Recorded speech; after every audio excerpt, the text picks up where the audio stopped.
বড় দুর্ভাগা। ৭১ সালে মুক্তিযুদ্ধ হয়ে যাওয়ার পর সংবিধান রচনা করা হলো। সে সময় যিনি রাষ্ট্রীয় ক্ষমতায় আসলেন শেখ মুজিবুর রহমান, উনি মুক্তিযুদ্ধের সময় বাংলাদেশে ছিল না, ছিল পাকিস্তানে। সংবিধান লেখার দায়িত্ব যিনি নিলেন ডক্টর কামাল হোসেন, উনিও যুদ্ধের সময় বাংলাদেশে ছিল না, ছিল পাকিস্তানে। যারা দেশ গঠনের দায়িত্ব নিলেন তৎকালীন আওয়ামী লীগের নেতারা, তারাও কেউ যুদ্ধে বাংলাদেশে ছিল না, বিলাসবহুল জীবনে ছিল হিন্দুস্তানে।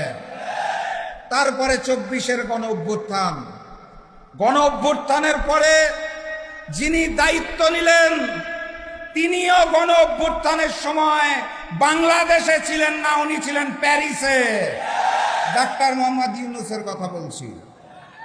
তারপর সকল রাজনৈতিক দলের সাথে আলোচনা করে যিনি জুলাই সনদ লেখার দায়িত্ব নিলেন ডক্টর আলী রিয়াজ, উনিও গণ অভ্যুত্থানের সময় বাংলাদেশে ছিল না, ছিল আমেরিকাতে।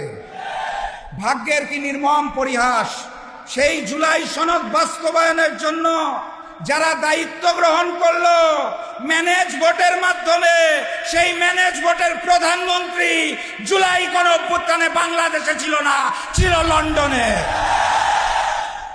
আরেকজন যিনি প্রক্সি প্রধানমন্ত্রী হয়েছেন, সকল বিষয়ে যার নখদর্পণে, উনিও জুলাই গণ অভ্যুত্থানে বাংলাদেশে ছিল না, ছিল শিলংয়ে।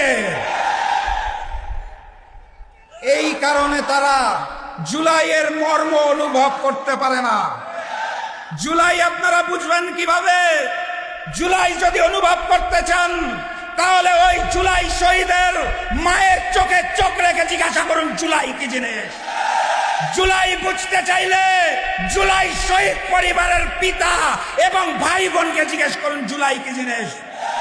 জুলাইকে অনুভব করতে চাইলে সেদিনের জুলাই যোদ্ধাদের থেকে জিজ্ঞেস করুন জুলাই কি জিনিস। জুলাই আপনারা অনুভব করতে পারেন না, কারণ আপনারা জুলাই গণ অভ্যুত্থানের অংশ ছিলেন না। আপনারা লন্ডন, শিলংয়ে বসে ভিডিও কলে আন্দোলন দেখেছেন।